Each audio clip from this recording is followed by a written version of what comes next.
Divine Thoughts, a journey to the innermost recesses of our soul. प्रिय भाई बहनों, जय यीशु। आज हम प्रभु के स्वर्गारोहण का पर्व जो कलीसिया मनाती है, हमारे मनचिंतन का विषय बनाते हैं।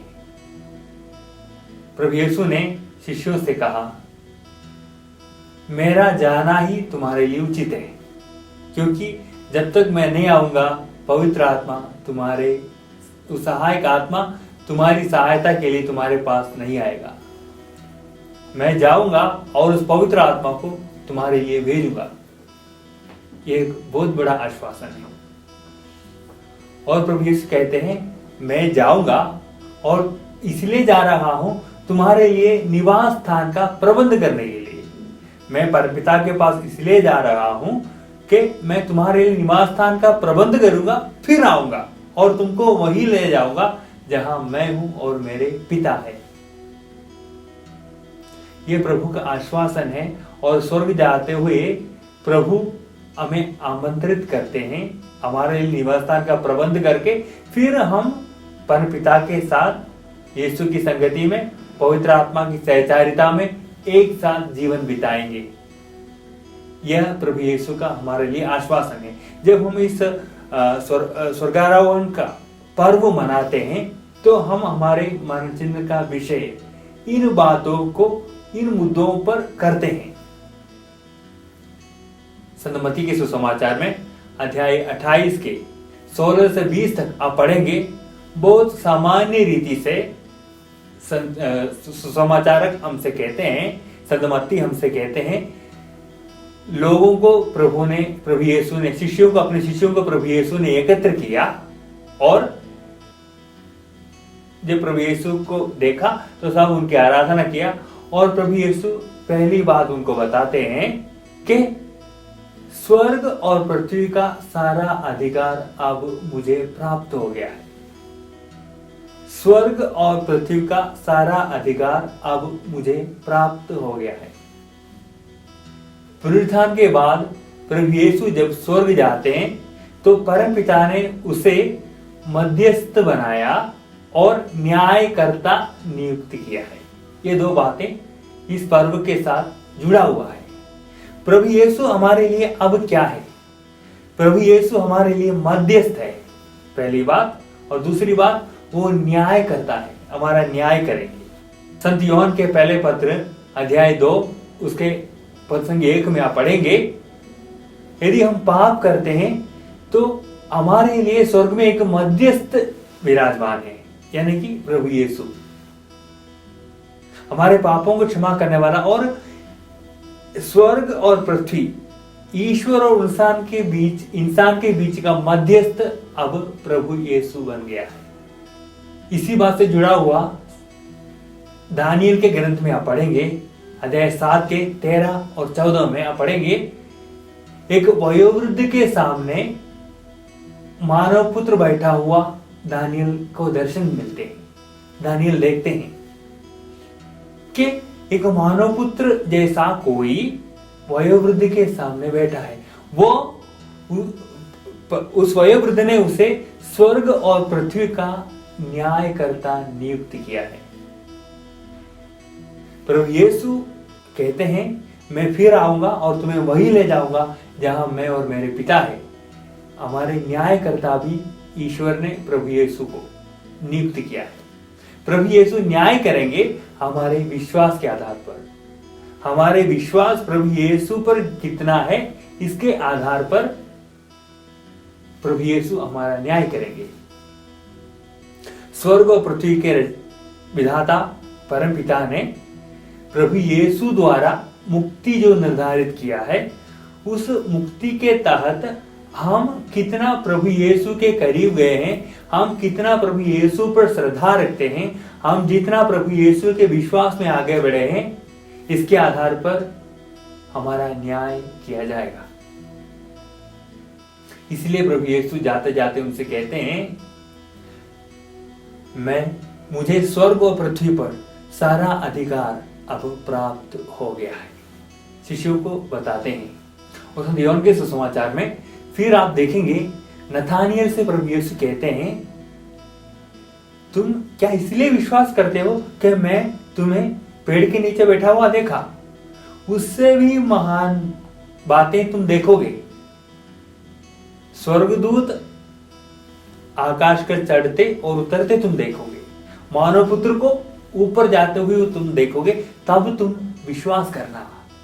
महान कार्य तुम देखोगे। उस महान कार्य का पर्व है स्वर्ग आरोहण का त्योहार। क्या आप इस महान कार्य को नहीं देखते?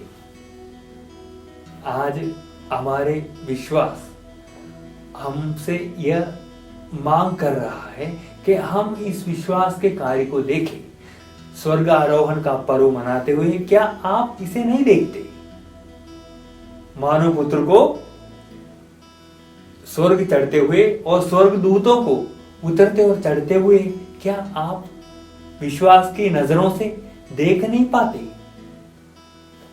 यह हमारे लिए एक बहुत बड़ा सवाल है। आज हम भी आज प्रभु यीशु की संगति, प्रभु यीशु के साथ कलीसिया के अंग बनकर, कलीसिया के बच्चे बनकर, कलीसिया की संतान बनकर हम भी कह पाए कि हम देखते हैं, विश्वास की नजरों से हम देखते हैं प्रभु यीशु को स्वर्ग चढ़ते हुए और उनकी प्रतीक्षा, वो न्याय करने आएगा और प्रभु यीशु हमारे बीच हमारा मध्यस्थ है।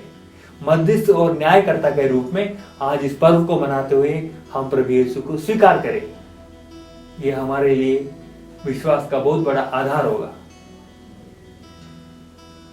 और मैं आगे बढ़ना चाहूंगा।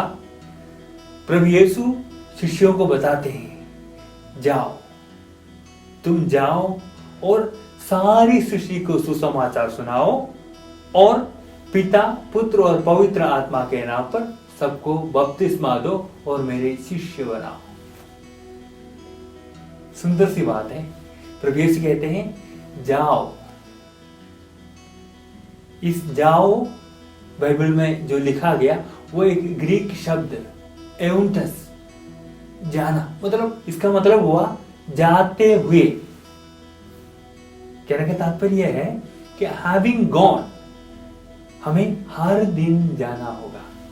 एक बार गया मिशन जर्नी के लिए, कुछ किया ना, प्रतिदिन हर समय हमें जाते हुए प्रभु के शिष्यों को बनाना है, प्रभु के शिष्यों को जोड़ना है और उन्हें बपतिस्मा देना है पिता, पुत्र और पवित्र आत्मा के नाम पर। याद कीजिए, प्रभु यीशु कहते हैं मैं अब जा रहा हूं मेरे पिता के पास और तुम्हें वहीं ले जाऊंगा जहां मैं हूं और मेरे पिता है। इस त्रित्व की संगति में हमारा बपतिस्मा जो हम स्वीकार करते हैं, जिन्हें हम शिष्य बनाते हैं, उन्हें हम इस त्रित्व की संगति में आमंत्रित करते हैं। प्रभु यीशु कहते हैं प्रतिदिन जाते हुए तुम लोगों को इस त्रित्व की संगति, पिता, पुत्र और पवित्र आत्मा की संगति, यानी पिता, पुत्र, पवित्र आत्मा के नाम पर बपतिस्मा स्वीकार कर हम लोगों को त्रित्व की संगति में एकत्र करो। यह हमारे आज के पर्व का बहुत बड़ा वरदान है, जिसे हम समझना चाहिए, जिसे हम अपनाना चाहिए। और हम लोगों को सुसमाचार सुनाओ। क्या सुसमाचार सुनाओगे? सुसमाचार यही है जिन्हें हमने देखा है, जिन पर हमने विश्वास किया है, जिन बातों को हमारे विश्वास का तथ्य और आधार, मजबूत शिला बना दिया है, वही हमारे सुसमाचार है। संत पौल अपने पत्र में लिखते हैं हमने जो देखा, हमने जो अनुभव किया, हम जिन पर विश्वास करते हैं, उन बातों को हम आपको बताते हैं, उन बातों को हम आपके सामने प्रकट कर देते हैं। तो प्रिय भाइयों बहनों, हमने जो देखा, हमने जो विश्वास किया, उन बातों को लेकर हम लोगों के पास जाएंगे और उन्हें पवित्र त्रित्व, पिता, पुत्र और पवित्र आत्मा की संगति में आमंत्रित करेंगे। और प्रभु यीशु लोगों को यह आश्वासन देता है संत मत्ती के 28:20 में, दुनिया के अंत तक मैं तुम्हारे साथ रहूंगा, मैं तुम्हारे साथ हूं। ये प्रभु का आश्वासन है, प्रभु यीशु का आश्वासन है। बड़े सरल शब्दों में स्वर्ग जाते हुए प्रभु उनसे कहते हैं, तुम डरना नहीं, तुम हिचकना नहीं, बिल्कुल भी पीछे नहीं हटना, दुनिया के अंत तक मैं तुम्हारे साथ हूं। जब प्रभु यीशु हमारे साथ है तो हमारा विरोध कौन कर सकता है। जब प्रभु यीशु मेरे साथ है तो क्या बातों को लेकर मैं दुखी हूं। प्रभु यीशु जब हमारे साथ है तो क्या चीजें हमें पीछे हटने मजबूर कर सकता है। जब प्रभु यीशु हमारे साथ है तो हमें डरने की कोई जरूरत नहीं है। मैं सदा तुम्हारे साथ हूं, कभी न तुम डरना। वो गाना सुने हैं आपने, बहुत ही सुंदर है। प्रभु यीशु कहते हैं एक दूसरे को प्रेम करो, इस प्रेम के नाते लोग समझ जाएंगे तुम मेरे शिष्य हो। और तुम सुसमाचार की घोषणा करने जाओगे तो कुछ बड़ी बातें लेकर नहीं जाओगे, बल्कि तुमने जो विश्वास किया, तुमने जो यकीन माना, तुम्हारा विश्वास पर आधारित बातें, कलीसिया की बातें, ध्यान में रखना, कलीसिया की बातें लेकर हम जाते हैं लोगों के पास और लोगों को आमंत्रित करते हैं पिता पुत्र पवित्र आत्मा की संगति के लिए, पवित्र प्रेतों की संगति के लिए।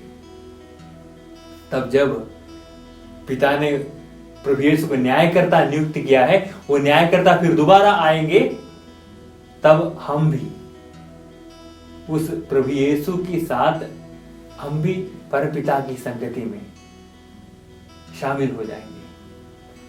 विशेषकर आप सभी को शुभकामनाएं देता हूं, सभी को स्वर्गारोहण के पर्व की बधाइयां देता हूं और हमारे विश्वास का आधार हम सुदृढ़ बनाए। स्वर्ग और पृथ्वी पर सारा अधिकार अब प्रभु यीशु के पास है, हम यकीन माने। और परमपिता ने प्रभु यीशु को हमारा मध्यस्थ और न्यायकर्ता नियुक्त किया है। इस तरह हमारा विश्वास पूर्णता की ओर बढ़े और हमारे स्वर्गारोहण का पर्व हमारे लिए हमारे विश्वास का आधारशिला बने। आप सभी को पिता पुत्र और पवित्र आत्मा के नाम पर सारे आशीर्वाद और अनुग्रह प्रदान करता हूँ। सबको जय यीशु।